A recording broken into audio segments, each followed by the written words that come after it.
El papel estaba doblado en 4. Una nota de 5 euros. Mi propio hijo me la extendió con la mano, mientras toda la familia miraba en silencio. Le había dado 27 años de mi vida, le había pagado la universidad, el apartamento, el coche, cada tropiezo que tuvo desde que aprendió a caminar. Y él, delante de su suegro, delante de su mujer, delante de cuñados que apenas conocía yo, sacó esa nota y me dijo: «Papá, para ti 5 euros. Cómprate un café.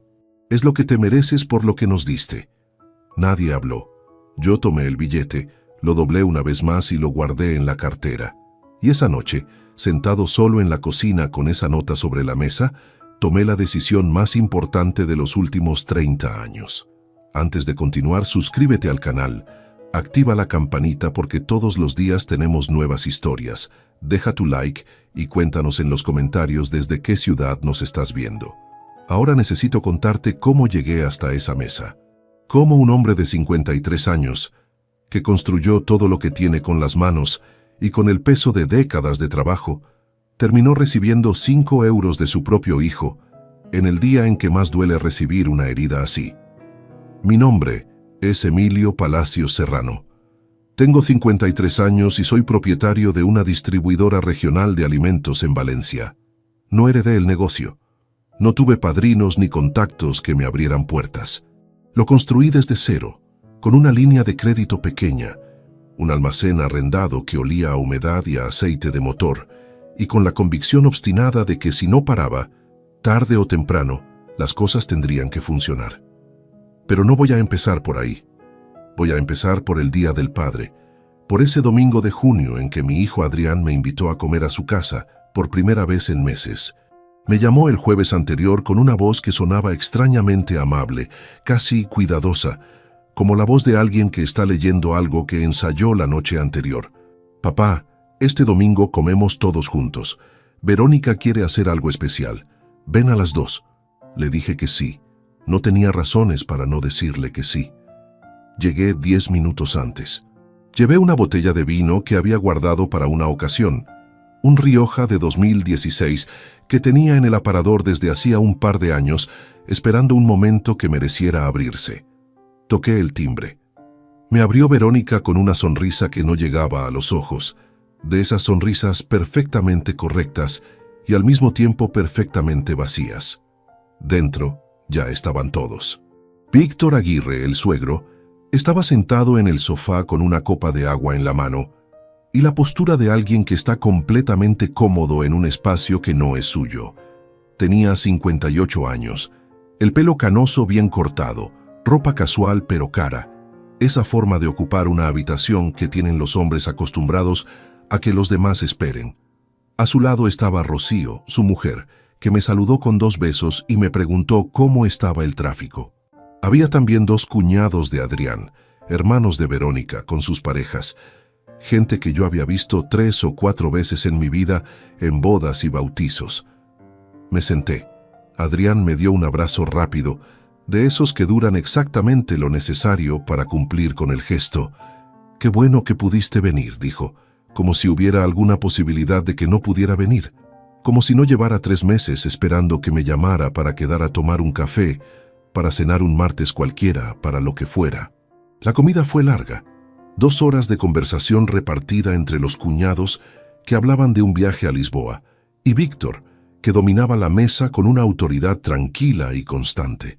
Contaba anécdotas de su empresa, comentaba noticias económicas, hacía preguntas que en realidad eran afirmaciones disfrazadas de cortesía. Adrián lo miraba con una atención que yo no recordaba haberle visto nunca cuando me miraba a mí. Esa atención abierta, casi admirativa, de quien está aprendiendo algo de alguien a quien respeta profundamente. Yo comí, respondí cuando me preguntaron. Hice lo que se hace en esas situaciones. Pero había algo en el aire de esa tarde que no lograba ubicar, una tensión suave y constante como cuando sabes que va a llover, pero el cielo todavía está despejado y el aire huele distinto, pero no puedes explicarle a nadie por qué lo sabes. Después de los postres, Adrián se levantó y fue al dormitorio. Volvió con 2 paquetes. Uno era grande, envuelto en papel color crema con un lazo. El otro Era un sobre cerrado. Se colocó en el centro de la sala con una sonrisa que sí llegaba a los ojos. Tengo que reconocerlo. Una sonrisa entera, genuina, de alguien que está a punto de hacer algo que le genera satisfacción de verdad. Como hoy es el Día del Padre, dijo, quería hacer algo especial para los dos hombres más importantes de la familia. Extendió el paquete grande hacia Víctor. El hombre lo abrió con calma, sin apresurarse, con la tranquilidad de quien está acostumbrado a recibir cosas buenas. Dentro había una caja. Dentro de la caja, 2 billetes de avión a París y la reserva de un hotel en el 8º distrito. 4 noches. Vuelos directos desde Valencia. Víctor sonrió. Dijo muchacho con voz grave y le dio una palmada en el hombro a Adrián que duró un segundo más de lo normal. Rocío aplaudió una vez, con las manos juntas frente al pecho, y dijo que era precioso. Luego Adrián se volvió hacia mí.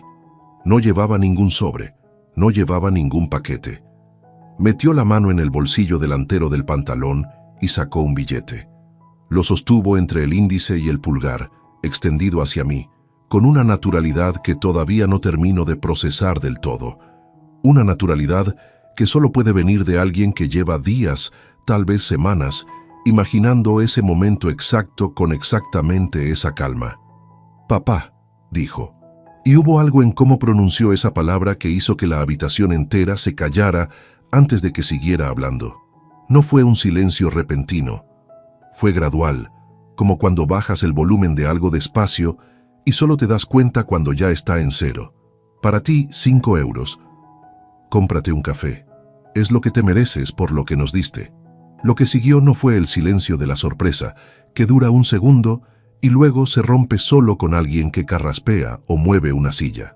Fue el otro silencio, el que se instala cuando nadie en la habitación sabe qué hacer con lo que acaba de suceder, porque es demasiado preciso para ignorarlo y demasiado incómodo para nombrarlo.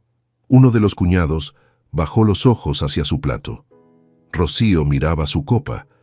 Verónica tenía la vista fija en la mesa, los dedos entrelazados sobre el mantel.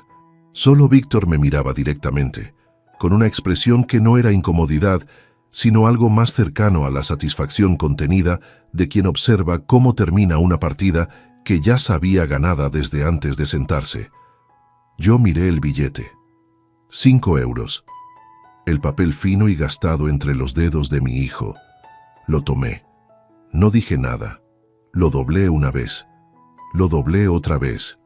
Lo guardé en la cartera, en el compartimento pequeño del fondo donde guardo las cosas que no necesito usar, pero tampoco quiero perder.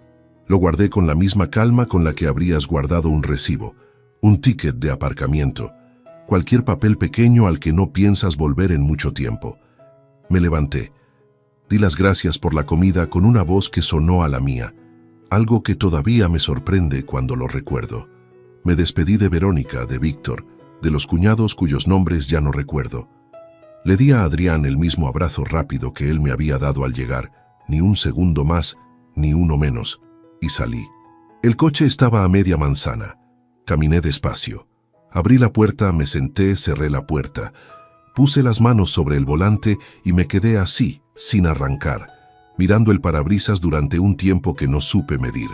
Fuera, la calle tenía ese ruido tranquilo de los domingos de junio en Valencia. Coches que pasan despacio, alguien con música desde un balcón, 2 niños con bicicleta en la acera de enfrente, el mundo siguiendo con perfecta indiferencia. Arranqué. Conduje hasta casa sin la radio. 40 minutos de silencio completo en los que no pensé en nada concreto, o tal vez pensé en todo al mismo tiempo, sin que ninguna idea llegara a formarse del todo. Aparqué en el garaje. Subí al piso. Entré en la cocina. Puse el hervidor al fuego. Me senté en la silla de siempre, la que da a la ventana, la que tiene el respaldo un poco más alto que las otras y desde la que se ve el trozo de calle por el que pasan los vecinos al volver de comprar el pan los domingos. Saqué la cartera, saqué el billete, lo puse sobre la mesa, me quedé mirándolo. 5 euros, el precio que mi hijo había calculado para 30 años. No lloré. Lo digo sin ningún orgullo, simplemente como un hecho. No lloré. Hay heridas que son demasiado precisas para llorarlas, demasiado exactas, demasiado deliberadas. Esta no fue un golpe de rabia ni un error que le salió mal a alguien que me quiere y no supo medir las palabras. Esto fue una decisión. Fue un acto preparado, con testigos elegidos en un día elegido, con la proporción exactamente calculada entre lo que le dio a Víctor y lo que me dio a mí. Y esa proporción me dijo todo lo que necesitaba saber sobre dónde estaba yo en la vida de mi hijo. El hervidor silbó.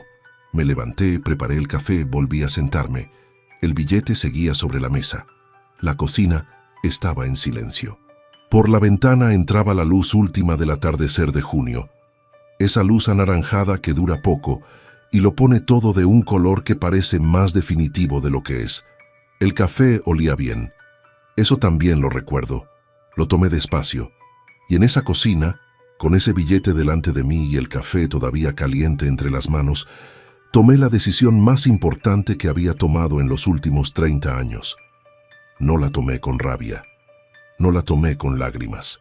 La tomé con la misma frialdad calculada con la que llevo décadas tomando decisiones en la distribuidora, cuando los números no mienten y la única pregunta que queda es ¿qué haces con lo que los números te están diciendo? Guardé el billete de nuevo en la cartera, en el compartimento del fondo, donde las cosas esperan, y supe con una certeza que no tenía fisuras que ese billete de 5 euros iba a ser lo último que mi hijo me daría. Para siempre. Pero para que entiendas el peso real de esas palabras, primero necesitas saber quién era yo antes de ese domingo de junio. Necesitas saber lo que construí, lo que perdí, lo que sacrifiqué durante décadas y lo que jamás pedí a cambio. Porque si te cuento el final sin contarte el principio, solo vas a ver a un padre con una herida. Y esto no es la historia de un padre herido, es la historia de un hombre que tardó 53 años en aprender que callar no siempre es lo mismo que ser fuerte. El primer trabajo que tuve olía a cartón mojado y a gasoil. Era un almacén de distribución alimentaria en el polígono industrial de Paterna, a las afueras de Valencia, y yo llegaba allí cada mañana a las 6:15 en una bicicleta que había comprado de segunda mano con los ahorros de 2 meses. Tenía 19 años. Mi padre trabajaba en una fábrica de azulejos y mi madre hacía turnos de tarde en una residencia de ancianos. No había dinero para estudiar una carrera universitaria, al menos no de la forma en que otros lo hacían, entrando en septiembre con los libros nuevos y la matrícula pagada sin que nadie en casa perdiera el sueño por ello.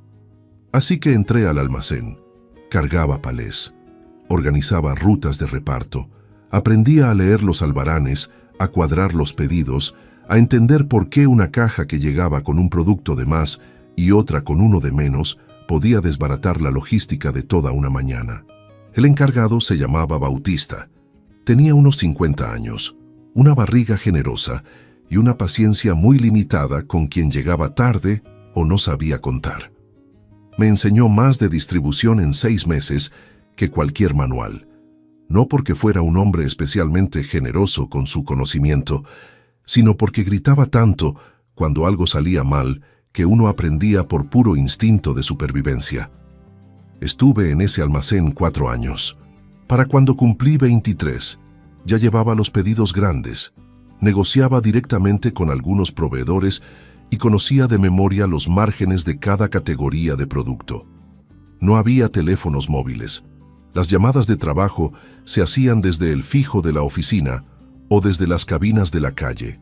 Los acuerdos con los distribuidores se cerraban con un apretón de manos y la palabra, que entonces todavía valía algo concreto, algo que podías depositar en algún sitio y confiar en que seguiría ahí al día siguiente. Los pedidos llegaban por fax. Recuerdo el sonido de ese aparato, ese chirrido agudo y mecánico que anunciaba que alguien al otro lado necesitaba algo. Me parecía moderno. Me parecía que el mundo funcionaba con una eficiencia razonable. En el año 92 pedí un crédito, 400.000 pesetas. El director de la sucursal bancaria me miró con la expresión de quien está valorando si el hombre que tiene delante merece la duda que le está concediendo. Le presenté un plan de negocio que había escrito a mano durante 3 fines de semana consecutivos, con tablas de proyección que calculé yo mismo con una calculadora de sobremesa, revisándolas cada vez que me salía una cifra distinta, porque no me fiaba de haberlo hecho bien. Me dio el crédito. No sé si fue por el plan o por algo en mi cara, que le pareció suficientemente terco como para ser creíble. Alquilé un almacén pequeño en el mismo polígono de Paterna. 200 metros cuadrados que olían exactamente igual que el primer trabajo que había tenido, a cartón y a gasoil, como si el olor fuera parte del oficio y viniera incluido en el contrato. Compré una furgoneta con 180,000 kilómetros que arrancaba bien 3 de cada 4 mañanas. Conseguí 4 clientes los primeros 2 meses. No era suficiente para cubrir gastos, pero era suficiente para no parar. Entonces llegó el 93. La crisis golpeó de una forma que hoy es difícil de explicar a quien no la vivió desde dentro de un negocio pequeño. No fue un titular de periódico ni una estadística de desempleo.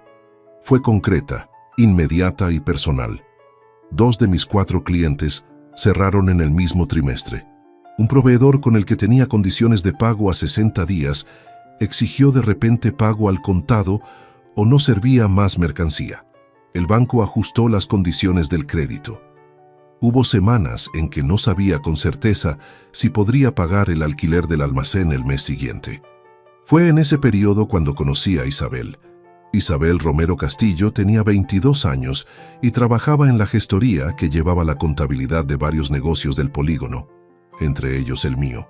Era la persona que me llamaba cuando había un papel que firmar o un plazo de la agencia tributaria que no podía perderse.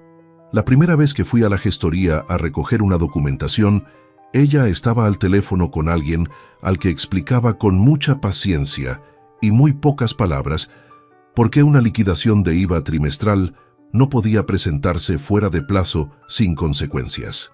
Colgó, me miró, dijo, un momento, y en 3 minutos había encontrado mi carpeta, revisado que estuviera todo completo y marcado con un bolígrafo rojo el lugar exacto donde tenía que firmar.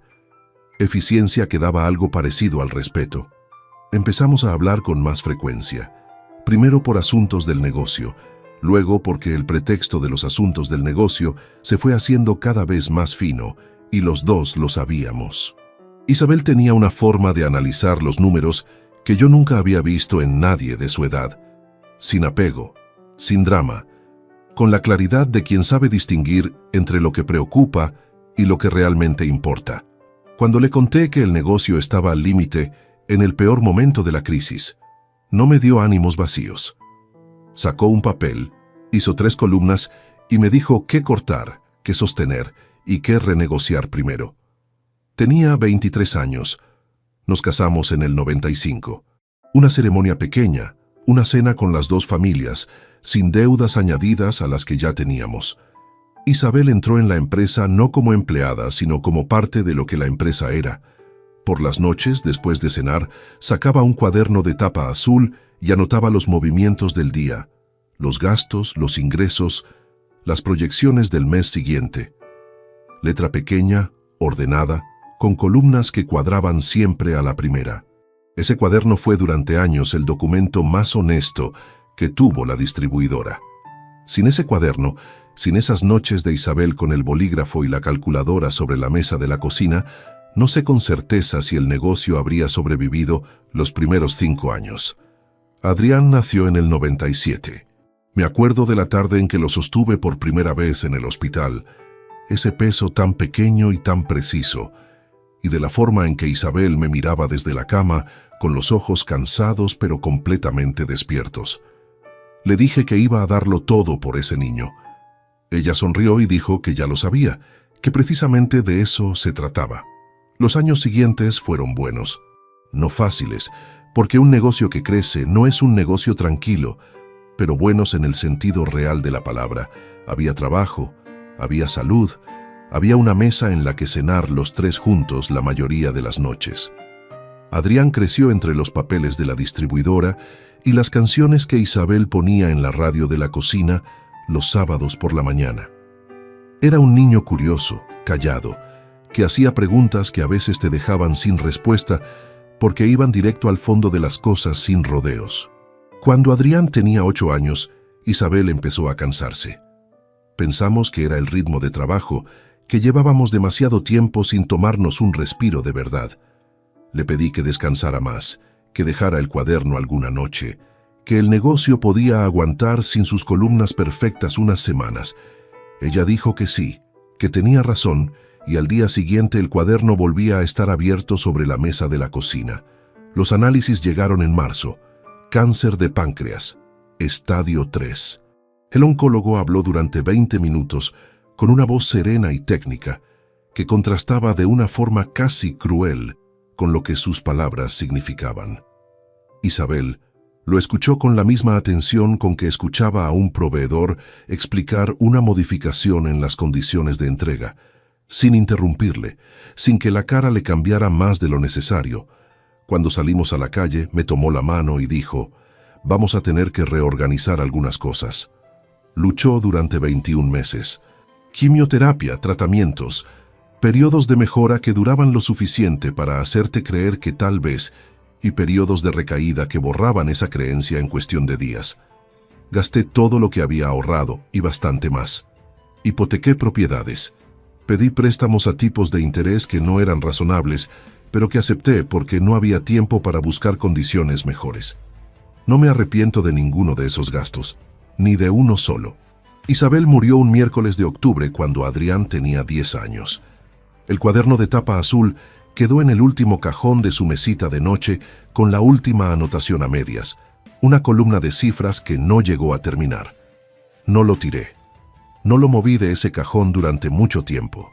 Me quedé solo con un niño de 10 años que no entendía del todo lo que había pasado, pero que sí entendía que su madre no iba a volver, y con una empresa que necesitaba atención constante y que era al mismo tiempo lo único que me impedía quedarme paralizado. Así que trabajé. Trabajé de la misma forma en que respiras cuando tienes miedo de pensar en otra cosa, sin parar, sin mirar demasiado hacia los lados. Adrián creció bien, o eso creí durante mucho tiempo. Fue a un colegio decente, luego al instituto, luego a la universidad a estudiar administración de empresas, una carrera que eligió él solo y que a mí me llenó de un orgullo que nunca supe expresarle bien. Le pagué la matrícula, los libros, el piso que compartió con otros 3 estudiantes los primeros años y el apartamento que alquiló solo cuando empezó a trabajar. 8 meses después del apartamento, conoció a Verónica. 2 años más tarde se casaron. Yo pagué una parte de la boda sin que nadie me lo pidiera, porque era lo que correspondía y porque era lo que un padre hace cuando puede hacerlo. Cada mes, sin falta, transfería 800 euros a la cuenta de Adrián. Era un complemento que empecé a enviarle cuando terminó la universidad y que nunca dejé de enviar, no porque él lo necesitara con urgencia, sino porque me parecía una forma concreta de decirle que seguía ahí, que no me había olvidado de él entre jornada y jornada de trabajo. Nunca hablamos de esa transferencia. Llegaba el primero de cada mes y él nunca la mencionaba, ni para agradecerla ni para decir que ya no era necesaria. Llegaba y ya está. Así durante años. Lo que no sabía entonces, lo que no empecé a sospechar hasta bastante después del domingo de junio, es que esa transferencia mensual no era invisible para todo el mundo. Que había alguien que la había visto, que la había calculado, que había contado los meses y multiplicado la cifra por los años que llevaba llegando. Y que esa cifra formaba parte de un cálculo mucho más grande del que yo tardé demasiado tiempo en darme cuenta. Pero eso lo entendí más tarde. Aquella noche, con el billete de 5 euros todavía en la cartera y el cuaderno azul de Isabel en el cajón donde siempre había estado, lo único que sabía era que algo en la relación con mi hijo llevaba tiempo rompiéndose por dentro, despacio, sin hacer ruido, de la misma forma silenciosa en que se rompen las cosas que nadie vigila porque todos confían en que van a seguir enteras solas. Y la primera señal real de esa rotura no llegó el Día del Padre. Llegó varios meses antes, un martes por la mañana, cuando Adrián apareció en el almacén con unos documentos que yo nunca había pedido y una explicación que no terminaba de encajar. Son solo unos papeles de actualización, papá. No es nada complicado. Adrián estaba de pie frente a mi mesa con una carpeta en la mano y esa expresión de quien llega con prisa, aunque no tenga ningún sitio a donde ir después. Era un martes de marzo, pasadas las 10 de la mañana. Yo acababa de terminar una llamada con un proveedor de aceite de oliva de Jaén, con el que llevaba semanas renegociando condiciones de entrega, y todavía tenía el bolígrafo en la mano y 2 folios con anotaciones frente a mí cuando mi hijo apareció en la puerta del despacho sin haber avisado. No era la primera vez que venía al almacén sin llamar antes, pero sí era la primera vez que venía con documentos. Dejé el bolígrafo, le indiqué la silla del otro lado de la mesa. Él no se sentó. Permaneció de pie, la carpeta ligeramente extendida hacia mí, con la postura de alguien que espera que el trámite dure lo que dura firmar algo y nada más. ¿Qué tipo de actualización?, le pregunté. Catastral, del almacén grande, el de la avenida del puerto. Hay un cambio en la referencia registral que hay que regularizar. El gestor lo necesita para tenerlo todo en orden antes del cierre del trimestre. Lo dijo seguido, sin pausas, con la fluidez de quien ha ensayado la respuesta antes de que le hagan la pregunta. Abrí la carpeta. Eran 4 folios. El primero tenía membrete de una notaría que no reconocí, una notaría de un municipio que no era Valencia ciudad, sino un pueblo de la comarca. Y debajo del membrete, un texto denso con referencias numéricas y términos registrales que necesitaban leerse con calma para entenderse del todo. Necesito leerlo antes de firmar, dije. El cambio en su cara fue pequeño pero inmediato. No fue enfado abierto. Fue esa tensión particular que aparece en la mandíbula de alguien cuando recibe una respuesta que no esperaba y que le desordena algo que tenía calculado. Es un trámite rutinario, repitió. El gestor lo ha revisado todo. Solo falta tu firma en la última página. Ya, y la pongo cuando lo haya leído. Hubo un silencio de unos 3 segundos que pesó más de lo que debería pesar un silencio entre un padre y un hijo en un martes cualquiera. Adrián cerró la carpeta despacio, la apoyó sobre la mesa y se cruzó de brazos. Nunca confías en nadie, dijo. La voz no era de rabia exactamente. Era algo más frío. Ni siquiera en mí. Llevas toda la vida igual, comprobando todo 2 veces, desconfiando de todo el mundo, y al final lo único que consigues es que la gente se canse. Me recosté en el respaldo de la silla. Lo miré sin responder durante un momento. Adrián, firmar algo sin leerlo no es confianza, es descuido. Él no contestó. Recogió la carpeta. Me dijo que ya le diría algo cuando lo hubiera revisado. Lo dijo con esa cortesía forzada que es peor que el enfado, porque no te deja nada concreto a lo que responder, y salió del despacho. Escuché sus pasos por el pasillo, la puerta principal del almacén abrirse y cerrarse, y luego el silencio normal del martes por la mañana, el ruido de los operarios al fondo, el motor de una carretilla elevadora. Abrí la carpeta de nuevo. Leí los 4 folios con atención. Era efectivamente una documentación de actualización registral. La referencia catastral del almacén de la avenida del puerto había tenido una modificación administrativa y correspondía regularizarla con el registro de la propiedad. Nada inusual, nada que no pudiera ser exactamente lo que Adrián había dicho que era. Pero había un detalle en el tercer folio, en una cláusula de representación redactada con una ambigüedad que podría haber pasado inadvertida si uno firmaba sin leer. La firma no solo autorizaba la actualización registral, sino que reconocía a un representante designado como interlocutor válido ante la notaría para gestiones relacionadas con ese inmueble. El nombre del representante estaba en blanco, pendiente de completar. Me quedé mirando ese espacio en blanco durante un buen rato. Podía ser un error de redacción. Podía ser que el documento estuviera sin terminar y que faltara completar ese campo antes de firmarlo. Podía ser exactamente eso y nada más. Me dije que probablemente era eso. Guardé la carpeta en el segundo cajón del escritorio y volví a mis anotaciones sobre el proveedor de Jaén, pero no llamé al gestor ese día para preguntarle, ni al siguiente. Lo que sí hice fue empezar a recordar, con una atención que antes no les había prestado, varias conversaciones de los meses anteriores que en su momento habían pasado sin dejar huella y que ahora, de repente, tenían un peso distinto. Adrián se había casado con Verónica Aguirre Delgado hacía 2 años. La boda había sido en septiembre, una celebración discreta en una finca a las afueras de Valencia, unas 80 personas, entre las dos familias. Yo había aportado 12.000 euros para los gastos, sin que nadie me lo pidiera formalmente, porque era lo que correspondía. Víctor Aguirre, el padre de Verónica, había puesto el resto. No supe exactamente cuánto, pero la finca y el catering no eran baratos. Desde la boda, los almuerzos y cenas con Adrián se habían ido espaciando de una forma que al principio atribuía al ritmo natural de la vida de una pareja joven que está construyendo sus propias rutinas. Los planes que hacíamos con semanas de antelación se cancelaban a menudo con un mensaje de texto enviado el mismo día, a veces con 1 hora de margen. Lo siento, papá, surgió algo.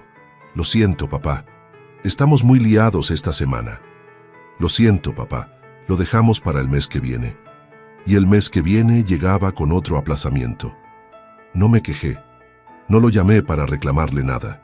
Me dije que era joven, que tenía su vida, que era normal que la distancia creciera un poco cuando los hijos forman sus propias familias. Me lo dije con la convicción de quien necesita creérselo para no tener que hacerse otras preguntas. Pero hubo algo que no pude ignorar tan fácilmente. Fue en una cena de Navidad, 3 meses antes de que apareciera con los documentos. Cené con Adrián y Verónica en su apartamento. Víctor Aguirre y su mujer, Rocío, también estaban. Fue la primera vez que los 4 compartíamos mesa. Y durante esa cena, hubo un momento en que Adrián contó una anécdota sobre su trabajo, sobre una negociación que había gestionado con un cliente difícil, y en cómo la contó, en los gestos que usó, en la forma en que buscaba la aprobación de Víctor al terminar cada frase, y no la mía. Noté algo que no supe nombrar del todo en ese momento, pero que se instaló en algún lugar de la cabeza, y no se fue. Víctor le respondió con un comentario aprobatorio. Le dijo que había tomado la decisión correcta, que así se manejaban los clientes complicados, con firmeza desde el principio. Adrián asintió con una expresión que no le había visto nunca conmigo. Una expresión de alumno satisfecho. Yo dije que me parecía que también había manejado bien la situación. Adrián me miró un segundo, asintió de forma más breve y volvió a mirar a Víctor. Conduje a casa esa noche con la incomodidad específica de quien no sabe exactamente qué le molestó, pero sabe con certeza que algo le molestó. Lo dejé pasar. Lo archivé en esa categoría mental de cosas que no tienen suficiente peso por sí solas para convertirse en un problema real.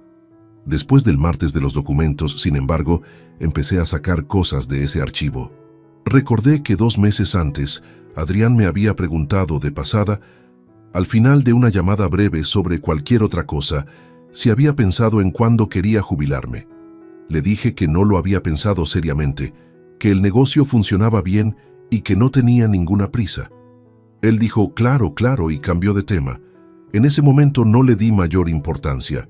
Pero la pregunta sobre la jubilación, unida a los documentos con el espacio en blanco, unida a la atención que le prestaba a Víctor Aguirre, empezaba a componer algo que no me gustaba mirar de frente. Llamé a Montserrat esa tarde. Mi hermana tenía 47 años y llevaba toda su vida adulta siendo la persona a quien llamaba cuando necesitaba pensar en voz alta con alguien que no me iba a decir lo que quería escuchar. Trabajaba como directora de una escuela primaria en Burjasot y tenía un criterio que yo respetaba sin reservas.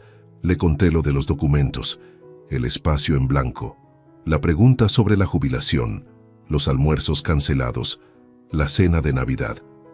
Hubo un silencio al otro lado. «Emilio», dijo, «¿cuándo fue la última vez que Adrián te llamó él primero solo para saber cómo estabas?» Me quedé callado. No recordaba cuándo había sido. Montserrat no añadió nada más sobre eso. Me dijo que tuviera cuidado con los papeles, que antes de firmar cualquier cosa relacionada con los inmuebles de la empresa, lo consultara con un profesional de confianza, no con el gestor habitual, sino con alguien ajeno. Le dije que sí, que probablemente tenía razón. Colgamos. No llamé a ningún abogado esa semana. Me convencí de que estaba construyendo una preocupación grande sobre una base pequeña, que los documentos tenían una explicación razonable y que el espacio en blanco era probablemente un descuido administrativo. Me convencí de eso con bastante eficacia durante varias semanas. Y entonces llegó el Día del Padre. Y después del Día del Padre, llegó Montserrat a mi casa con el móvil en la mano y una expresión que no era la de alguien que viene a consolar. Era la expresión de alguien que viene a mostrarle a otra persona algo que ha estado mirando sola durante demasiado tiempo y ya no puede seguir cargando sin contarlo. Pero antes de que pudiera decirme lo que había encontrado, sucedió algo que estuvo a punto de desbaratar todo antes de que yo hubiera tenido tiempo de entender siquiera de qué iba a tener que protegerme. Sonó el timbre. Montserrat y yo nos miramos. Fui a abrir. Era Adrián.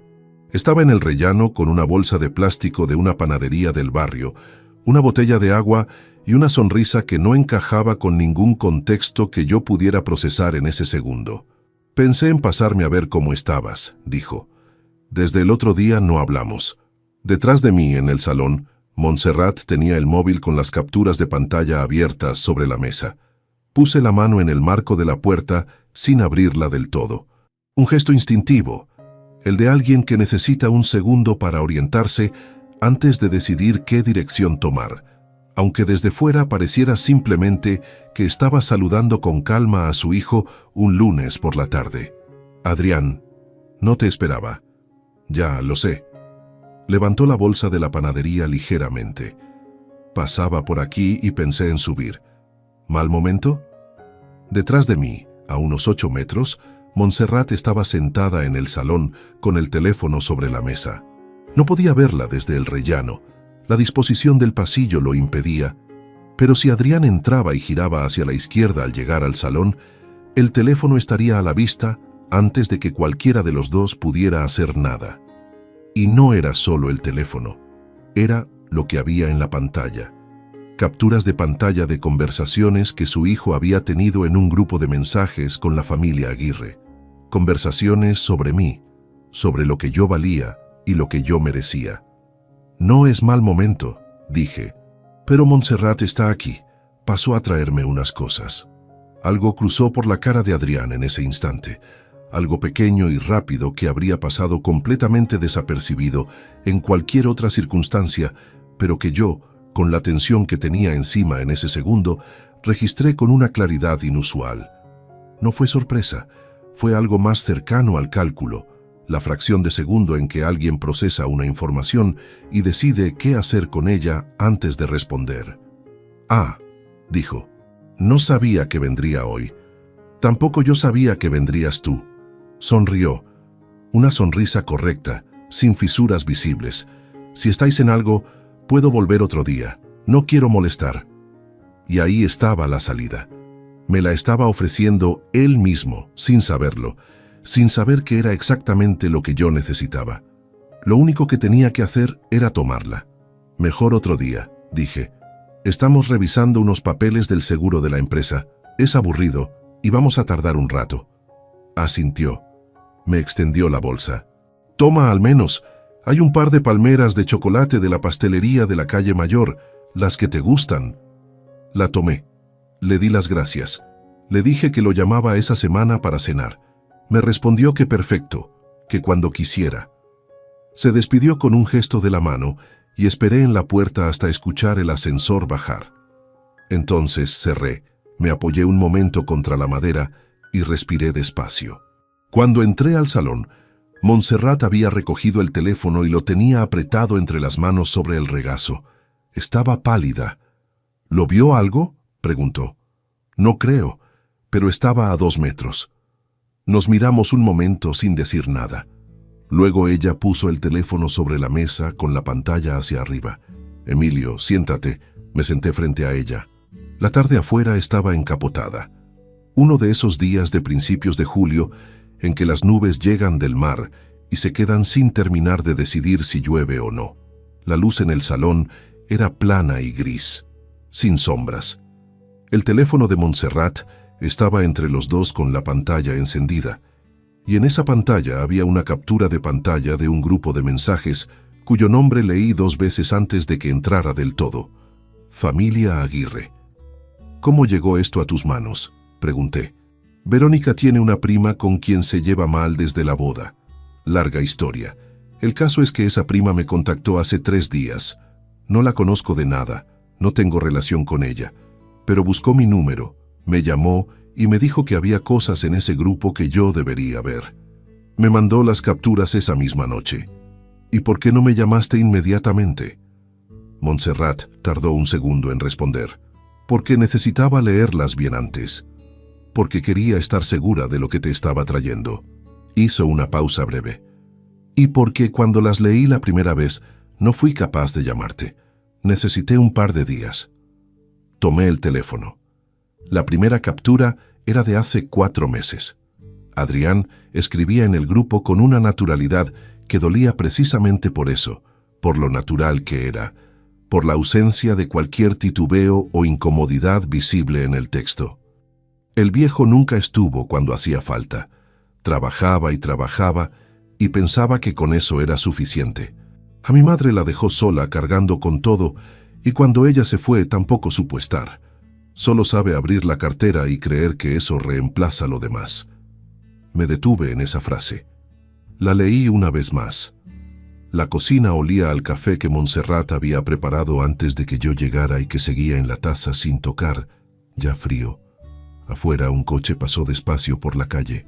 Dentro, el único sonido era el de mi propia respiración, que en ese momento escuchaba con una claridad extraña, como se escuchan las cosas cuando el resto del mundo baja el volumen sin avisar. Seguí leyendo. Víctor Aguirre respondía en el grupo 3 horas después. Lo importante es lo que construís vosotros ahora, no lo que otros hicieron o dejaron de hacer. Y Adrián. Claro, pero hay que ser realistas con lo que hay.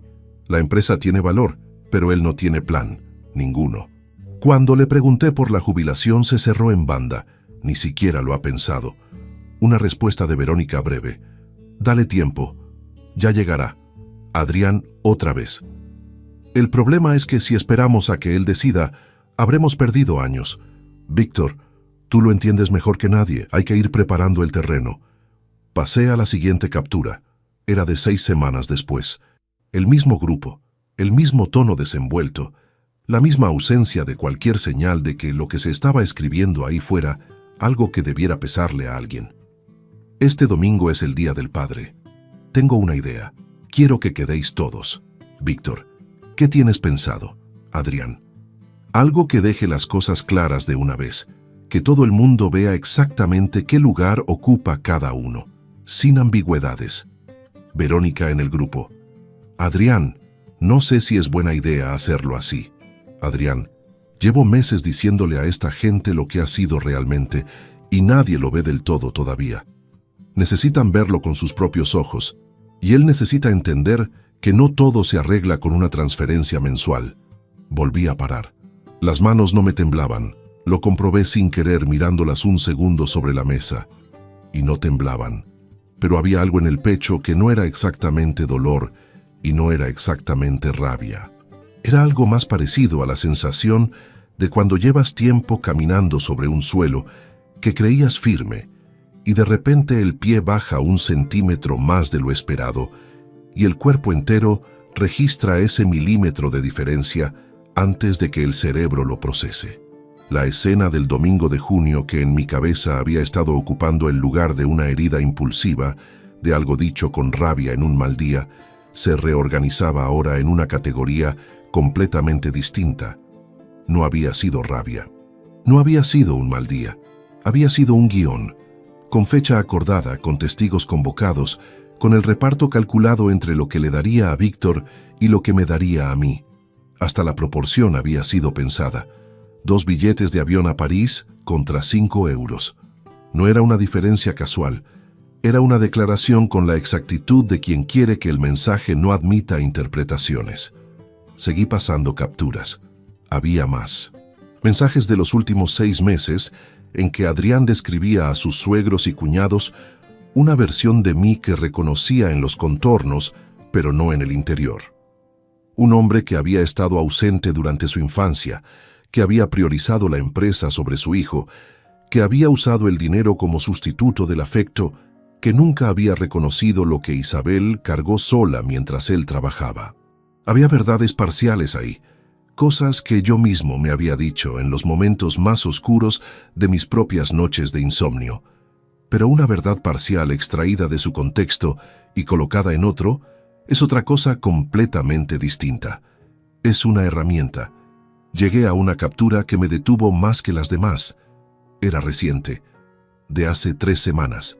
Adrián escribía: «El viejo nunca les dio nada de verdad, ni a ella ni a mí. Lo que teníamos era lo que ella construyó sola, antes de que la enfermedad se lo llevara. Él solo puso el dinero. El resto fue ella». Y en la línea siguiente, con la misma naturalidad con que uno escribe cualquier cosa en un grupo de familia: «Víctor ha sido más padre en 2 años que él en toda mi vida». Dejé el teléfono sobre la mesa. Montserrat no dijo nada. Me miraba desde el otro lado con esa forma suya de estar presente sin ocupar espacio, que es la mejor forma de estar presente cuando alguien necesita un momento que nadie puede acortarle. Afuera seguía sin llover. Las nubes grises seguían ahí, quietas, sin terminar de decidirse. La taza de café frío estaba entre los dos. El teléfono estaba boca arriba con la pantalla encendida todavía, la última captura visible, esa frase sobre Víctor y sobre mí que no necesitaba ninguna traducción.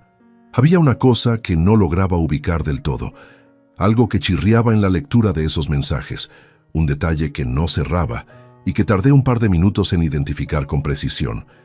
La actitud de Adrián en el grupo era la de alguien que estaba construyendo un relato para una audiencia. No la de alguien que se estaba desahogando en privado con su mujer, que es lo que hacen las personas cuando tienen un conflicto real con alguien cercano. Era performance, era narrativa. Era, en términos que yo entendía bien de décadas de negociaciones, una operación de posicionamiento.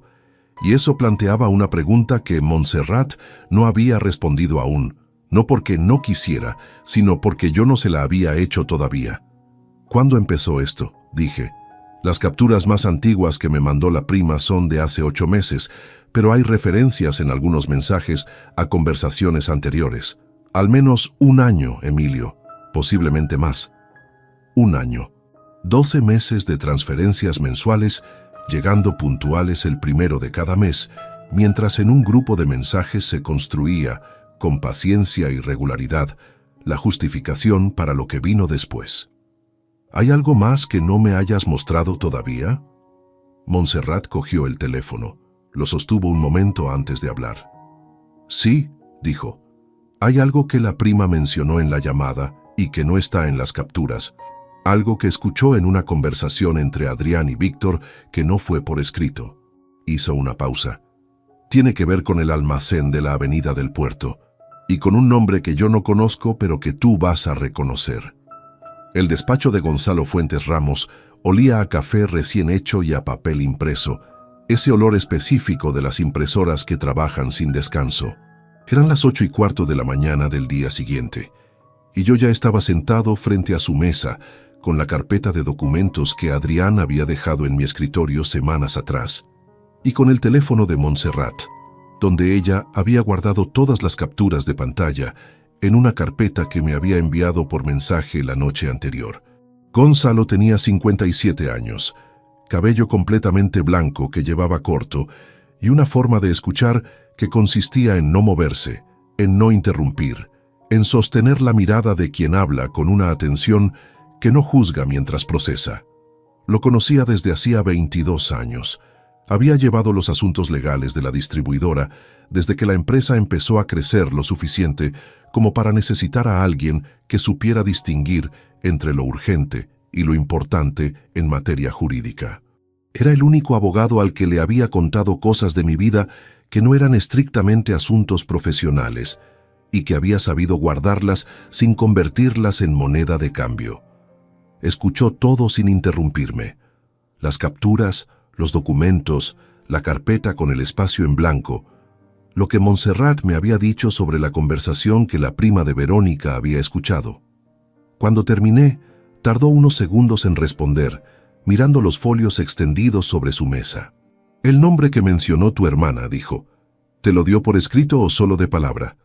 «Solo de palabra. Notaría Alcántara, en Mislata». Gonzalo asintió despacio, con esa cadencia de quien reconoce algo que ya sospechaba, pero que prefería no encontrar. «Conozco esa notaría. No personalmente, pero sé quién opera allí desde hace 3 años.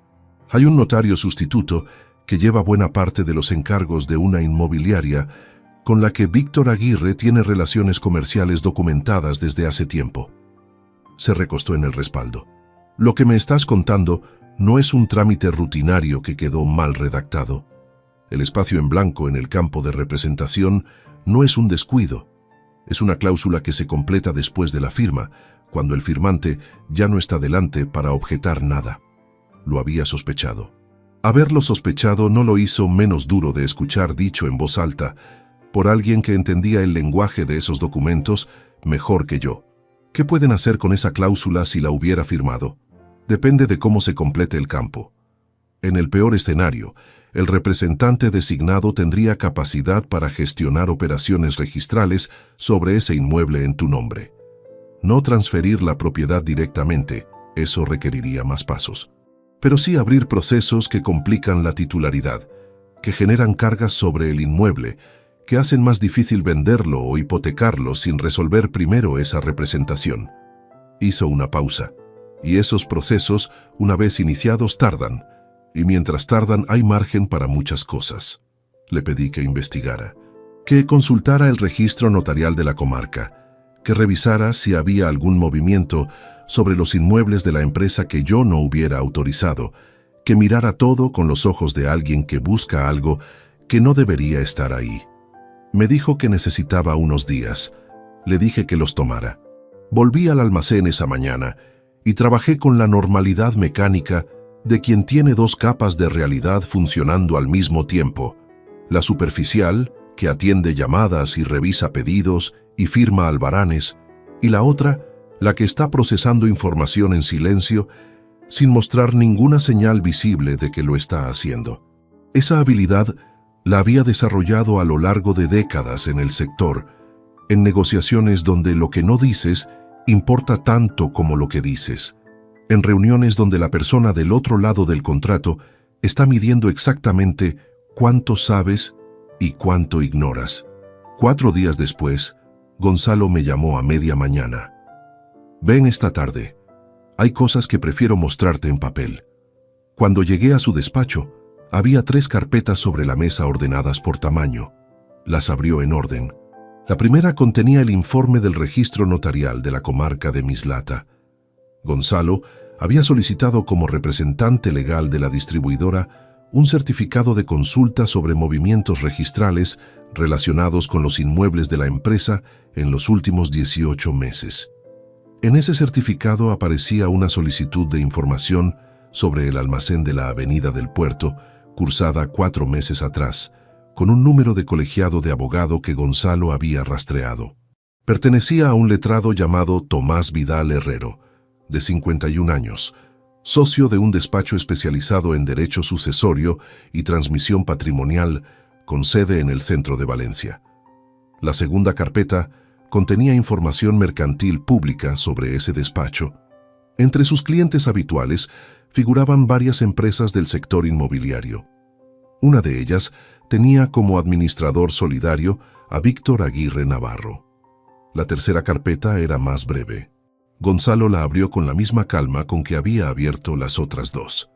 Tomás Vidal Herrero se reunió con Víctor Aguirre en las oficinas del despacho en 3 ocasiones distintas en los últimos 6 meses. Las fechas están aquí. No tengo acceso al contenido de esas reuniones, obviamente, pero sí tengo algo más. Me miró. Verónica Aguirre Delgado tiene poder notarial general sobre una sociedad limitada constituida hace 14 meses. Una sociedad sin actividad registrada, sin empleados, sin movimientos de IVA. Existe en el registro mercantil y no ha hecho nada desde que existe. Me quedé mirando el papel. Una sociedad sin actividad. El tipo de estructura que se crea para que esté lista cuando haga falta, no antes. El tipo de contenedor vacío que se llena en el momento oportuno con lo que se necesite meter dentro. ¿Y Adrián figura en esa sociedad?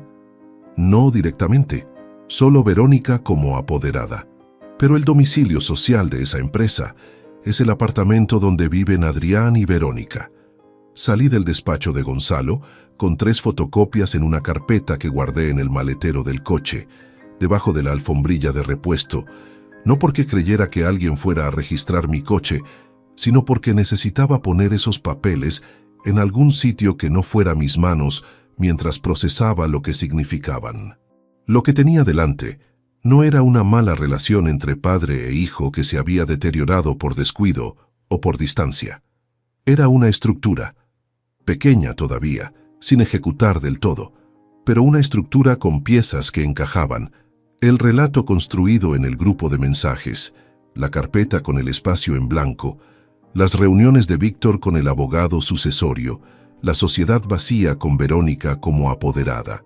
Piezas que no habían llegado a su destino final, pero que apuntaban todas en la misma dirección. 2 días después, Adrián me llamó. «Papá, el sábado hacemos una cena en casa. Verónica quiere preparar algo. ¿Puedes venir?» No había razón visible para no ir. Decir que no habría sido una señal. Y lo último que necesitaba en ese momento era darle cualquier señal de que algo había cambiado en mi lectura de la situación. «Dime a qué hora», respondí. La cena fue el sábado a las 9. Cuando llegué al apartamento, Víctor Aguirre ya estaba sentado en el salón con una copa de vino tinto en la mano y su mujer Rocío a su lado, hablando con Verónica sobre algo que no llegué a escuchar del todo al entrar. Adrián me abrió la puerta, me dio el mismo abrazo medido de siempre y me ofreció una copa antes de que me sentara. Durante la primera hora la conversación fue de la clase que no exige demasiado. El calor del verano, el precio de la gasolina, un restaurante que habían probado el fin de semana anterior. Yo participé con la proporción justa, ni demasiado poco, con la conciencia constante de que cualquier variación en mi comportamiento habitual podía ser registrada.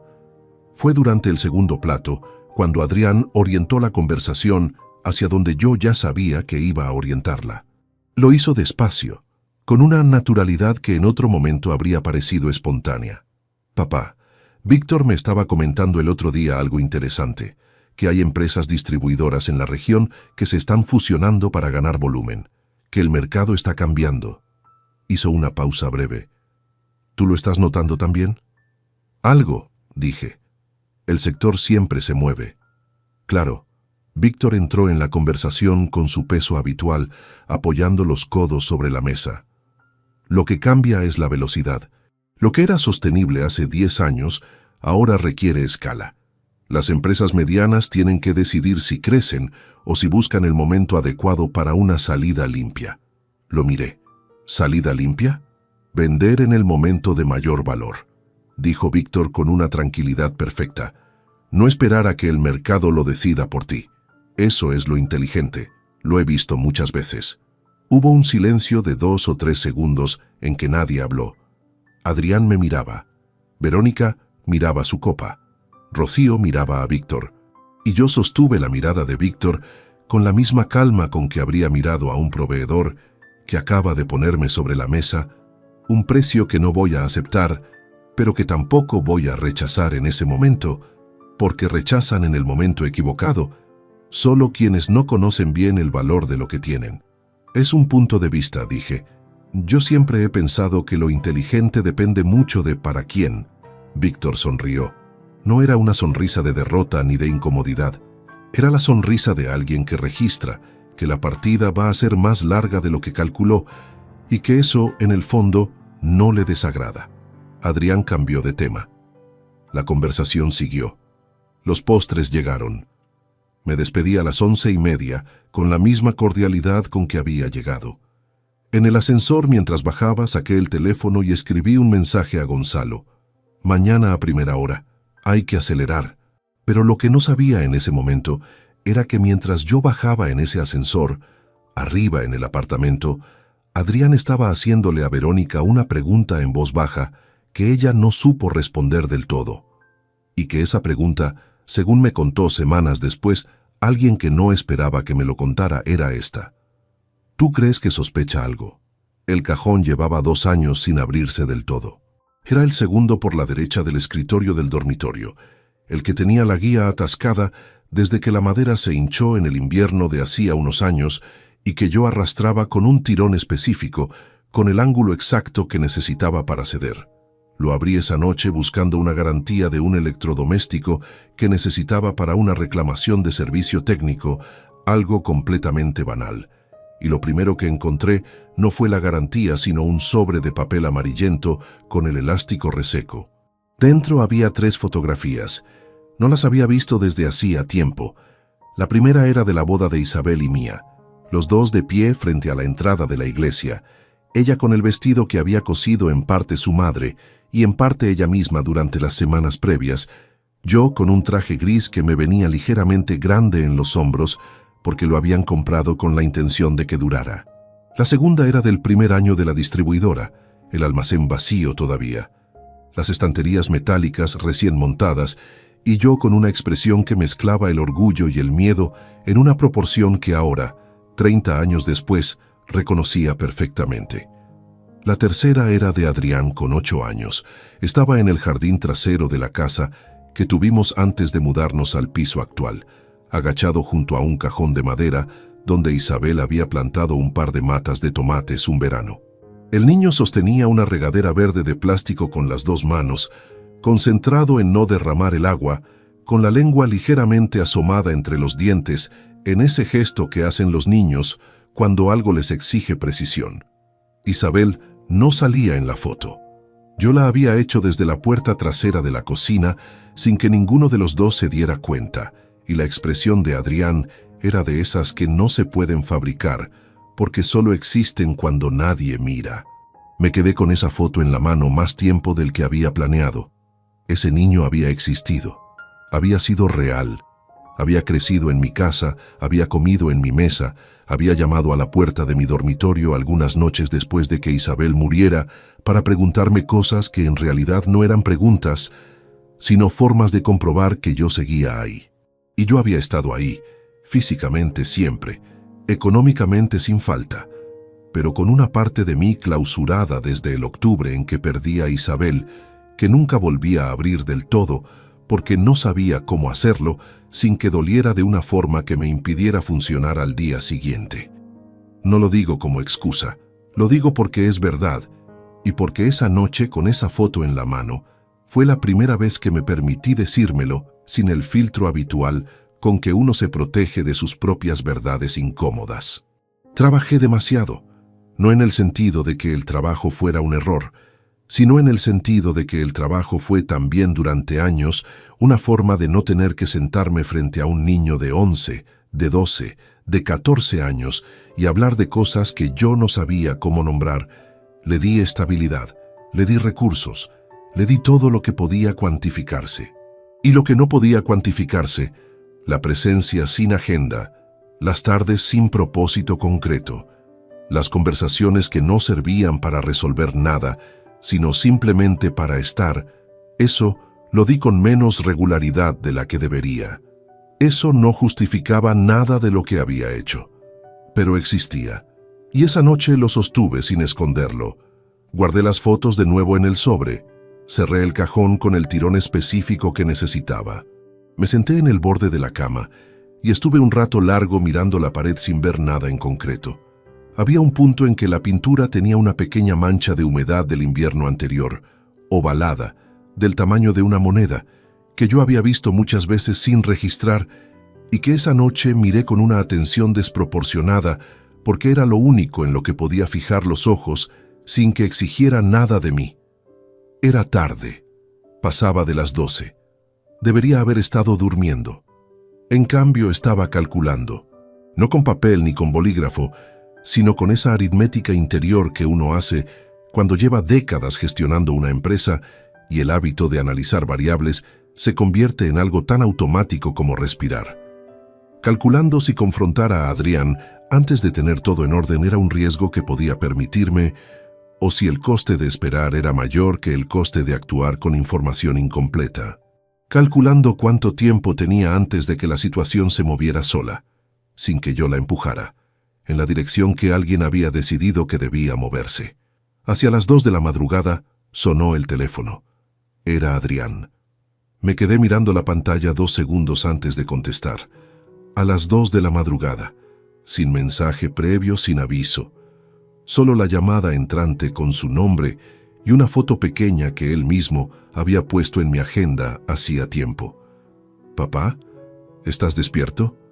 «Sí», lo dije con voz normal, sin pausa, sin dureza, con el tono de alguien que estaba despierto y contesta sin dar más información de la necesaria. «Perdona la hora. Es que Verónica no se encuentra bien y quería ver si podías venir mañana por la mañana un momento. Necesito hablar contigo de algo». Hubo una fracción de segundo en que todas las piezas que llevaba semanas ordenando en mi cabeza se alinearon de una forma nueva y alarmante. Verónica no se encontraba bien. Adrián quería hablar. A las 2 de la madrugada, justo después de la cena en que Víctor había mencionado la conveniencia de una salida limpia, justo mientras Gonzalo estaba en proceso de preparar la modificación del testamento. «¿Qué le pasa a Verónica?», pregunté. «Nada grave, un poco de fiebre. Pero quería hablar contigo de todas formas del tema de la empresa. Víctor tiene un contacto que podría estar interesado en una colaboración, algo informal todavía, pero creo que merece la pena escucharlo». Colaboración. La palabra con que se empieza cuando la palabra que viene después todavía no puede decirse en voz alta. «Mañana tengo reuniones desde las 9», dije.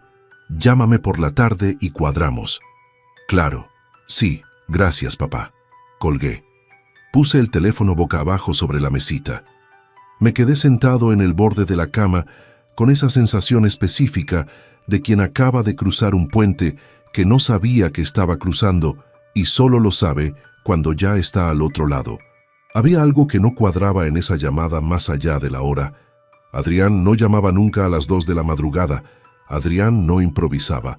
Lo que había visto en las capturas de pantalla era el retrato de alguien que planifica, que calcula los tiempos, que elige las palabras antes de escribirlas.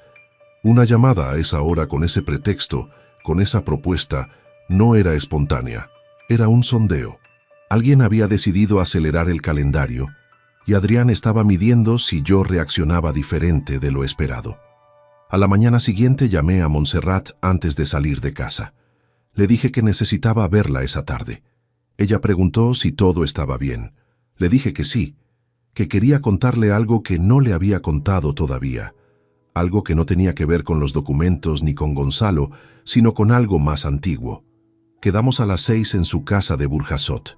Ella abrió la puerta con el delantal puesto, porque estaba preparando la cena para sus hijos, y me hizo pasar a la cocina, que olía a sofrito y a pan reciente, ese olor de casa habitada que el mío había perdido hacía tiempo sin que yo supiera exactamente cuándo.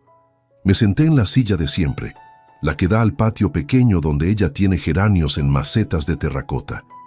Le conté lo de la llamada de la noche anterior, pero antes de eso le conté lo de la foto, lo del cajón, lo que había pensado sentado en el borde de la cama a las 12 de la noche, mirando una mancha de humedad en la pared. Montserrat me escuchó sin moverse del fregadero donde estaba pelando patatas. Cuando terminé, se secó las manos en el delantal y se apoyó en el borde de la encimera. «¿Cuándo fue la última vez que le dijiste a alguien que creías que habías fallado en algo?», preguntó. «Ahora mismo», dije. Ella asintió. No añadió nada más sobre eso. No hizo falta. «¿Qué vas a hacer con la llamada?», preguntó después. «Quedar con él esta semana, escuchar lo que tenga que decir, sin revelar nada». Hice una pausa. Y antes de eso, terminar con Gonzalo lo que empezamos.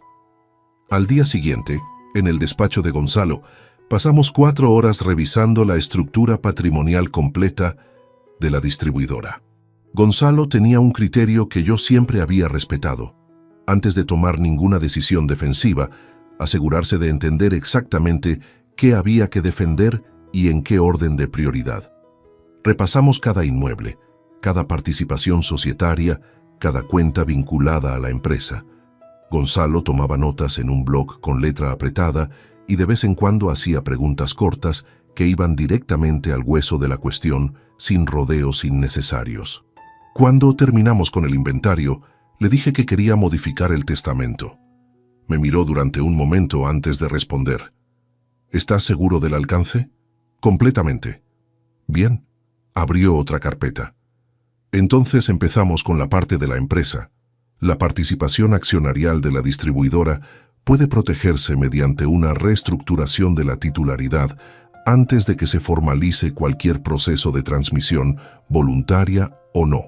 Lo que te propongo es constituir un patrimonio protegido de gestión separada, con Montserrat y conmigo como administradores designados. Adrián recibirá la legítima estricta que establece la ley, no un céntimo menos, porque la ley no lo permite, pero tampoco un céntimo más porque la ley no lo exige. Asentí. Hay algo más, dijo Gonzalo. Bajó un poco la voz, no por prudencia, sino por ese tono que adopta cuando lo que viene a continuación tiene un peso específico. He revisado los estatutos de la sociedad que tiene Verónica como apoderada, la que no tiene actividad registrada. Hay una cláusula de objeto social que incluye, entre otras cosas, la posibilidad de adquirir y gestionar inmuebles. Es una cláusula genérica del tipo que se mete en todos los estatutos por si acaso, pero combinada con una procuración sobre uno de tus almacenes y con la representación de un abogado sucesorio, reunido con Víctor en 3 ocasiones distintas, empieza a tener una forma reconocible. ¿Cuánto tiempo necesitas para dejar todo formalizado? 2 semanas para la parte documental, una más para el registro. 3 semanas en total si no hay contratiempos. 3 semanas, le dije que las tomara, que no había prisa aparente, pero que tampoco había margen para descuidos. Salí a la calle con la tarde ya caída, el aire más fresco que durante el día, la ciudad con ese ruido de fondo de las horas que no son ni de trabajo ni de noche todavía. Encendí el teléfono y vi que tenía un mensaje de Adrián enviado 40 minutos antes. Papá, ¿cuándo podemos quedar esta semana? Que no se alargue mucho, el tema de Víctor va avanzando. Va avanzando. 2 palabras que no decían nada concreto y al mismo tiempo decían demasiado. Le respondí que el jueves a mediodía en el restaurante de siempre, el que había cerca del almacén y donde habíamos comido docenas de veces a lo largo de los años. Terreno conocido, sin sorpresas de localización, sin ventajas para nadie. Él respondió en menos de 1 minuto. Perfecto, el jueves. Lo que Adrián no sabía era que el jueves yo ya iba a tener algo en el bolsillo que cambiaría completamente el peso de esa conversación. Algo que Gonzalo me había mencionado casi de pasada al final de la reunión, cuando ya estaba recogiendo los papeles, con ese tono de quien añade un detalle que parece menor y no lo es. Gonzalo habló mientras cerraba la última carpeta de la reunión, con ese tono específico de quien añade algo al final de una conversación, porque el principio no era el momento adecuado para decirlo. Hay una cosa más, la mencioné antes de pasada, y quiero que la entiendas bien antes del jueves. Apoyó las manos sobre la mesa. El despacho de Tomás Vidal Herrero registró hace 3 semanas una consulta de valoración sobre tu distribuidora. No sobre los inmuebles por separado, sobre la empresa entera. Facturación de los últimos 3 ejercicios, cartera de clientes, contratos de suministro vigentes, deuda consolidada, la clase de información que se pide cuando alguien quiere saber cuánto vale algo antes de hacer una oferta. Me quedé quieto. ¿Cómo accedieron a esa información? No accedieron todavía. Es una consulta de intención, una solicitud de datos que se hace a través de un intermediario cuando se está preparando una due diligence. Pero para que esa solicitud existiera, alguien tuvo que proporcionar información básica suficiente para que el despacho considerara viable hacer la consulta. Datos internos, no públicos. Datos internos. La facturación de los últimos 3 ejercicios no era información que estuviera en ningún registro mercantil accesible. Era información que yo manejaba, que Gonzalo manejaba como mi representante legal y que nadie más debería haber tenido, salvo alguien con acceso directo a los números de la empresa. salvo alguien que hubiera visto esos números en el despacho. En mi despacho. Adrián había estado en mi despacho en varias ocasiones a lo largo del año. La última vez, el martes de los documentos. Yo había salido un momento al almacén a atender algo, mientras él esperaba, no más de 10 minutos, pero suficiente para que alguien que sabe lo que busca encuentre lo que necesita en una mesa de trabajo donde los estados financieros del trimestre anterior no estaban guardados bajo llave porque no había ninguna razón aparente para hacerlo. No lo dije en voz alta. Gonzalo lo dejó en el aire, entre los dos, sin empujarlo hacia ningún sitio. Era su forma de darme espacio para llegar a mis propias conclusiones sin que pareciera que me las estaba imponiendo. «El jueves», dije. «El jueves», confirmó Gonzalo. Esa noche no dormí más de 3 horas. No fue angustia exactamente. Fue la vigilia específica de quien tiene algo importante pendiente y cuyo cerebro se niega a desconectarse mientras eso siga sin resolverse. Me levanté a las 6, preparé café, me duché, me vestí con la misma ropa de trabajo de siempre, la chaqueta oscura que llevaba la mayoría de los días de reunión, y salí de casa 40 minutos antes de lo habitual. El restaurante donde había quedado con Adrián estaba a 5 minutos del almacén. Era un sitio sin pretensiones, mesas de madera, carta breve, el mismo menú del día desde hacía años. Llegué el primero y pedí agua mientras esperaba. Adrián llegó puntual, con esa puntualidad suya que siempre había tenido y que en otro contexto habría sido un rasgo que me enorgullecía. Se sentó. Pidió un refresco sin azúcar. Me preguntó cómo estaba el trabajo. Le dije que bien, que la temporada de verano siempre traía más movimiento en ciertos productos. Él asintió y esperó a que el camarero se alejara para empezar con lo que había venido a decir. El contacto de Víctor se llama Rafael Mendoza. Tiene una cadena de distribución en Murcia y está buscando expandirse hacia el norte. No quiere comprar, quiere asociarse. Una integración parcial donde tú mantendrías una participación y él aportaría estructura y volumen. Hizo una pausa calculada. Víctor cree que es una oportunidad real, yo también. Lo miré. Comí un trozo de pan. Lo mastiqué despacio. ¿Cuándo habéis hablado vosotros dos de esto? Llevamos unas semanas. Víctor lo conoce desde hace tiempo. Es de confianza. Me lo presentó hace un mes. Un mes.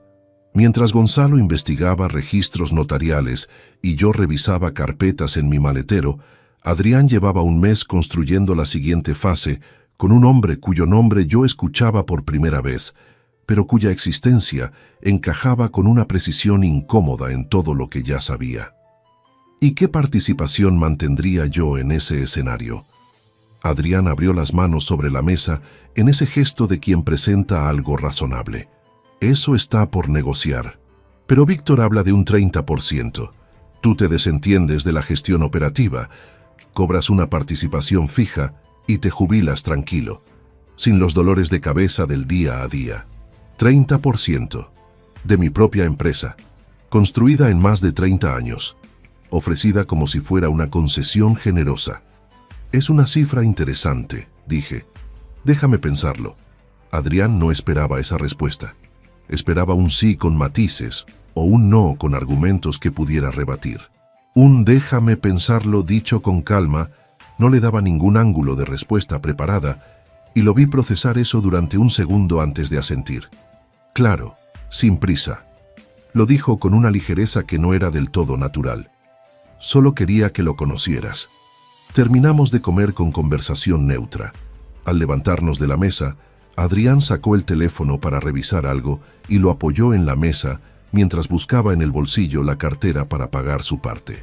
En la pantalla, visible desde donde yo estaba, había una conversación abierta. Solo vi 2 líneas antes de que la pantalla se oscureciera, pero esas 2 líneas fueron suficientes.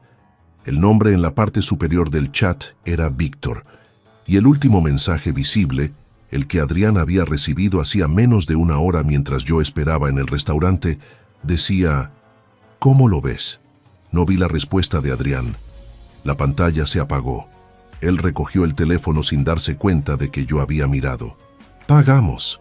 Nos despedimos en la puerta con el mismo abrazo de siempre y yo caminé de vuelta al almacén con ese dato adicional instalándose en su sitio exacto dentro de todo lo demás.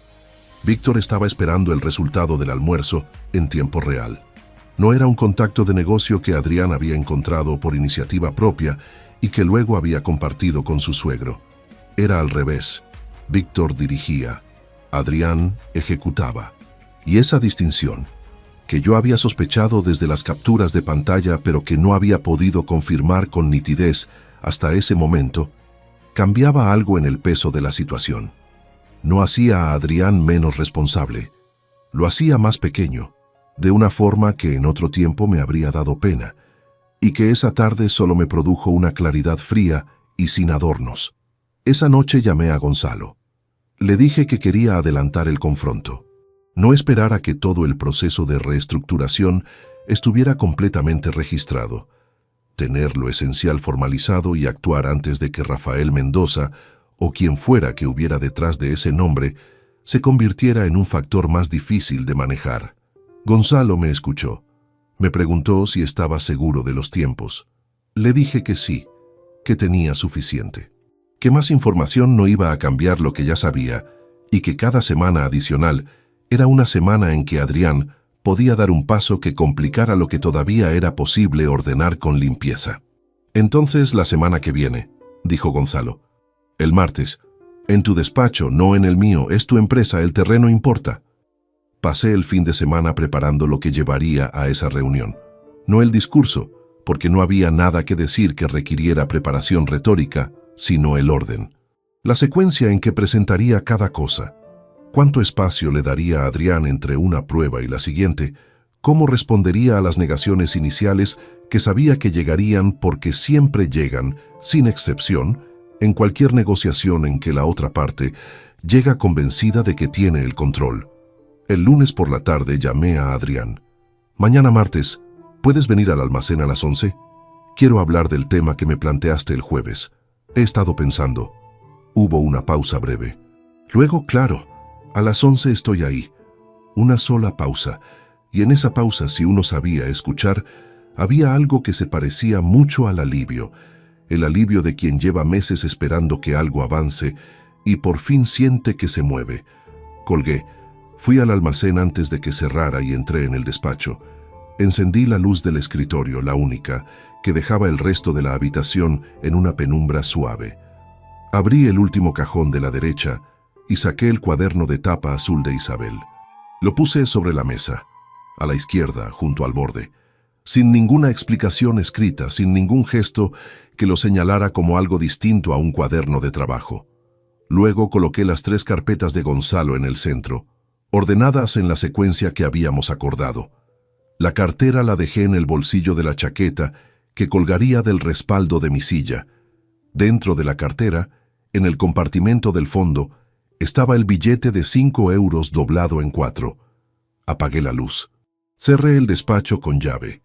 Salí al pasillo del almacén, donde todavía se escuchaba el movimiento de los operarios terminando el turno de tarde, ese ruido familiar de carretillas y puertas metálicas que llevaba acompañándome desde que tenía 19 años.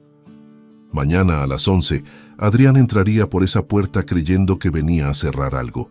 Lo que no sabía era que Gonzalo ya me había confirmado esa tarde, en un mensaje de 3 líneas, que el proceso de reestructuración patrimonial estaba inscrito en el registro desde las 4 de la tarde. Todo formalizado, todo en orden, todo irreversible. Y que en esa misma tarde, mientras Adrián respondía mensajes de Víctor con el teléfono apoyado en su mesa del apartamento, alguien había intentado cursar una nueva consulta sobre los estados financieros de la distribuidora a través del despacho de Tomás Vidal Herrero. Esta vez el sistema había devuelto un error. La titularidad de la empresa ya no era la misma que 24 horas antes, las 11:05. Los pasos de Adrián en el pasillo del almacén los reconocí antes de que llegara a la puerta del despacho. Los había escuchado cientos de veces a lo largo de los años, primero los de un niño que venía a buscarme cuando me quedaba tarde trabajando, luego los de un adolescente que aparecía con hambre a media tarde, luego los de un adulto que entraba con la carpeta de los documentos mal redactados un martes de marzo. Siempre los mismos pasos. Siempre el mismo ritmo seguro, sin titubeos, el de alguien que no suele dudar de si tiene derecho a estar donde está. La puerta se abrió. Adrián entró con el mismo gesto de siempre, una mano en el marco, la cabeza ligeramente adelantada antes que el cuerpo, esa forma suya de asomarse un segundo antes de entrar del todo que había tenido desde pequeño. Se detuvo cuando vio a Gonzalo. Gonzalo estaba sentado en la silla lateral, a la derecha de mi escritorio, con una carpeta cerrada sobre las rodillas y la expresión tranquila de quien lleva suficientes años en su profesión como para no necesitar ningún gesto adicional que establezca su autoridad en una sala. «No sabía que venía Gonzalo», dijo Adrián. Lo dijo mirándome a mí, no a él. «Siéntate, Adrián». Hubo una pausa de 2 o 3 segundos. No larga, pero sí suficiente para que los tres en esa habitación supiéramos que algo en la temperatura del encuentro era distinto de lo que Adrián había calculado cuando había aceptado venir a las 11. Se sentó en la silla frente a mi escritorio, la misma en que se había sentado el día de los documentos, aunque esa vez no había llegado a usarla.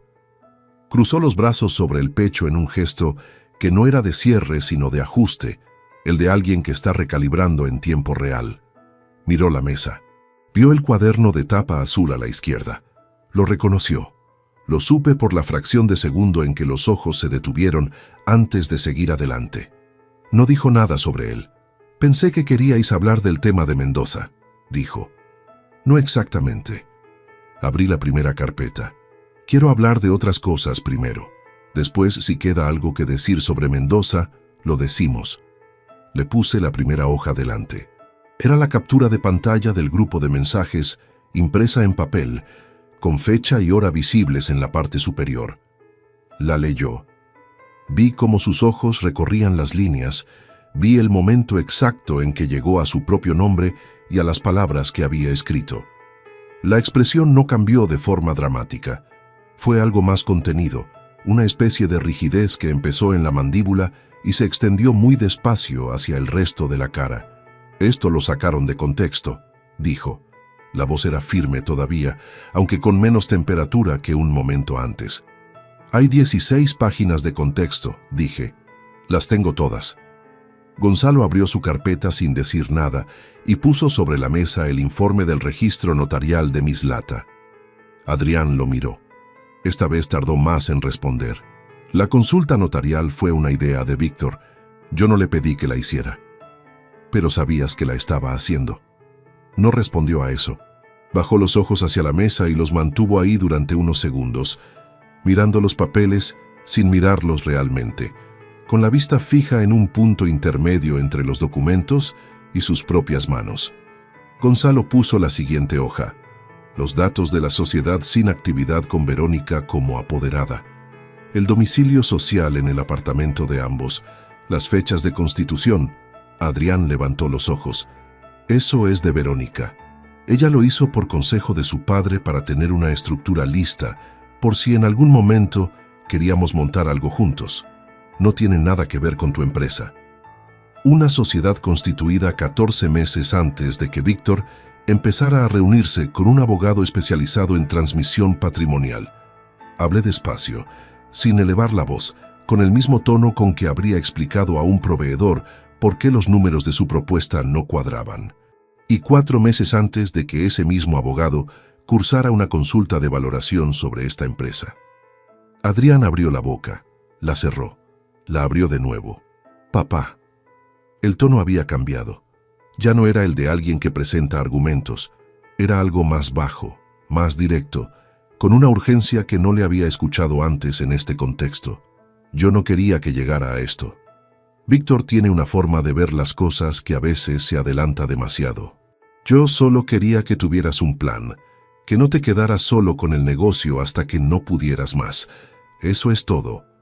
Lo miré durante un momento. ¿Eso es todo? Se pasó la mano por el pelo. Miró a Gonzalo y luego volvió a mirarme a mí. Verónica me influyó, Víctor también. Yo me dejé llevar más de lo que debería, pero nunca quise hacerte daño de verdad. Era el reconocimiento más cercano a una disculpa que iba a obtener. Lo escuché completo, sin interrumpirlo, porque merecía ser escuchado aunque no cambiara ninguna de las decisiones que ya estaban tomadas. Hubo algo genuino en esa frase, un rastro pequeño de algo que podría haber sido el niño de la foto con la regadera verde si las cosas hubieran ido de otra manera o si yo hubiera sabido estar en ciertos momentos de la forma en que él necesitaba que estuviera. Eso también era verdad, y podía serlo al mismo tiempo que todo lo demás. Lo que quisiste o no quisiste es algo que solo tú sabes, dije. Lo que hiciste está documentado. Gonzalo tomó la palabra por primera vez desde que Adrián había entrado. Lo hizo con la misma calma de siempre, sin acritud, como quien lee un acta. La reestructuración patrimonial de la distribuidora quedó inscrita en el registro ayer a las 4 de la tarde. La empresa opera ahora bajo un patrimonio de gestión separada con administradores designados. Cualquier proceso de transmisión, parcial o total, requiere la aprobación de esos administradores con independencia de la voluntad de ningún heredero. Hizo una pausa breve. El testamento ha sido modificado conforme a la legislación vigente. Recibirás la legítima estricta que establece el Código Civil, ni un céntimo menos, porque la ley no lo permite, ni un céntimo más, porque ya no corresponde. Adrián no respondió de inmediato. Miró la mesa. Luego miró el cuaderno azul de Isabel, esta vez sin apartar los ojos enseguida. Lo miró durante un segundo, que fue más largo que todos los demás segundos de esa mañana. «¿Eso es el cuaderno de mamá?», dijo. La voz había perdido todo el tono estratégico. Era simplemente una pregunta. «Sí». «¿Por qué está aquí?». «Porque esta empresa existe porque ella pasó noches enteras con ese cuaderno y un bolígrafo haciendo las cuentas que yo no habría sabido hacer solo. Porque si hay algo en esta sala que tiene derecho a estar en esta conversación, es ese cuaderno». Hice una pausa. «Y porque quería que lo recordaras». Adrián no dijo nada. Apartó los ojos del cuaderno y los dirigió hacia la ventana, hacia el trozo de almacén visible desde el despacho. Las estanterías metálicas, el movimiento de los operarios al fondo. Lo miró como si lo viera por primera vez, o como si estuviera buscando en ese paisaje conocido algo que le ayudara a entender en qué momento había llegado a estar sentado en ese lado de esa mesa. Le expliqué los cortes con la misma precisión con que Gonzalo había explicado la reestructuración. Sin acritud, sin elevar la voz, sin ningún gesto que añadiera dramatismo a algo que no lo necesitaba. La transferencia mensual de 800 euros queda cancelada desde hoy. El banco ya tiene la instrucción. El plan de telefonía corporativo se cierra en 48 horas. El seguro del coche que figura a nombre de la empresa se suspende a final de mes. Tienes tiempo suficiente para hacer los cambios que necesites en cada cosa. Adrián asintió una vez. Un asentimiento pequeño, casi mecánico, el de alguien que ya no tiene argumentos pero necesita hacer algún gesto para no quedarse completamente inmóvil. ¿Hay algo más?, preguntó. La voz era plana. No era hostilidad. Era el agotamiento específico de quien ha estado sosteniendo una posición durante demasiado tiempo y acaba de soltarla. Una cosa más. Saqué la cartera del bolsillo de la chaqueta. Abrí el compartimento del fondo, el pequeño, donde había guardado el billete 4 semanas atrás con la misma calma con que uno guarda algo que sabe que va a necesitar, pero todavía no sabe exactamente para qué. Lo saqué. Estaba doblado en 4, el mismo doblez que le había hecho en el coche aparcado a media manzana de su apartamento un domingo de junio, con el ruido de la calle de los domingos afuera y el mundo siguiendo con su indiferencia habitual. Lo puse sobre la mesa, junto al cuaderno azul de Isabel, los dos objetos en la misma superficie, a un palmo el uno del otro. El cuaderno que representaba todo lo que se había construido con trabajo honesto y con noches de letra pequeña y columnas que siempre cuadraban. El billete que representaba lo que su hijo había decidido que valía todo eso. Esto es lo último que recibirás de mí, igual que quisiste. Adrián miró el billete, miró el cuaderno, me miró a mí. No habló. No hubo súplica, no hubo grito, no hubo ninguno de los gestos que aparecen en las historias cuando alguien recibe el peso completo de las consecuencias de lo que eligió. Solo ese silencio particular de quien entiende que algo ha terminado de una forma que no admite revisión y que cualquier palabra en ese momento llegaría demasiado tarde y demasiado pequeña. Me levanté. Le tendí la mano a Gonzalo, que la estreché brevemente. Recogí las carpetas, las puse bajo el brazo. Tomé el cuaderno de Isabel y lo sostuve con la mano izquierda, con el mismo cuidado con que se sostiene algo que no tiene precio de reposición porque no existe una segunda unidad en ningún sitio. El billete de 5 euros lo dejé sobre la mesa. Salí del despacho. Caminé por el pasillo del almacén hacia la salida, ese pasillo que conocía con los ojos cerrados, que había recorrido de madrugada buscando documentos urgentes, que había cruzado corriendo cuando llegaban los camiones con retraso, que había pisado con 22 años cuando todo era incierto, y con 53 cuando ya nada lo era de la misma manera. Salí a la mañana de agosto. El calor afuera era seco y directo, sin matices. Ese calor del polígono industrial que no tiene sombras generosas, porque los edificios son demasiado bajos y están demasiado separados para hacerlas. Me detuve un momento en la puerta, con el cuaderno azul en la mano y el sol en la cara, y el ruido de la ciudad de fondo, ese ruido constante y neutro que no le pertenece a nadie y al que uno termina considerando compañía. No me volví. Aquí hay algo que nunca le he contado a nadie, ni a Montserrat, ni a Gonzalo, ni a ninguna persona que conozca. Esa mañana, antes de que llegara Adrián, mientras el despacho estaba todavía vacío y la luz del escritorio era la única encendida, abrí el cuaderno de Isabel por última vez. No por ninguna razón práctica, solo para verla. Para ver esa letra suya, pequeña y ordenada, con las columnas perfectas y los números que siempre cuadraban a la primera, y para decirle en silencio lo que no le había podido decir desde el octubre de hacía muchos años, que sin ese cuaderno no habría habido empresa, que sin esa empresa no habría habido nada que defender, y que la única razón por la que aquella mañana yo tenía algo que poner sobre esa mesa era porque ella había estado dispuesta a pasarse noches enteras con un bolígrafo y una calculadora cuando el negocio era un almacén de 200 metros cuadrados que olía a cartón y a gasoil. Le dije que lo había mantenido, que no lo había dejado caer. No sé si eso es suficiente. No sé si un hombre que trabajó demasiado y estuvo presente de menos, en los años en que su hijo más necesitaba que estuviera, merece el nombre de buen padre, o si simplemente fue un hombre con buenas intenciones y una forma incompleta de expresarlas. No me corresponde a mí decidirlo. Lo que sí sé es que esa mañana de agosto, de pie en la puerta del almacén con el cuaderno de Isabel bajo el brazo y el sol en la cara, no sentí rabia, no sentí amargura. Sentí algo más parecido a la claridad de quien ha tardado décadas en aprender que callar no es lo mismo que ser fuerte, que aguantar no es lo mismo que perdonar, y que hay dignidades que no se recuperan pidiéndolas, sino tomándolas, en silencio, sin audiencia, en el momento exacto en que uno deja de necesitar que nadie más lo vea para saber que hizo lo correcto. El billete de 5 euros se quedó sobre la mesa de ese despacho.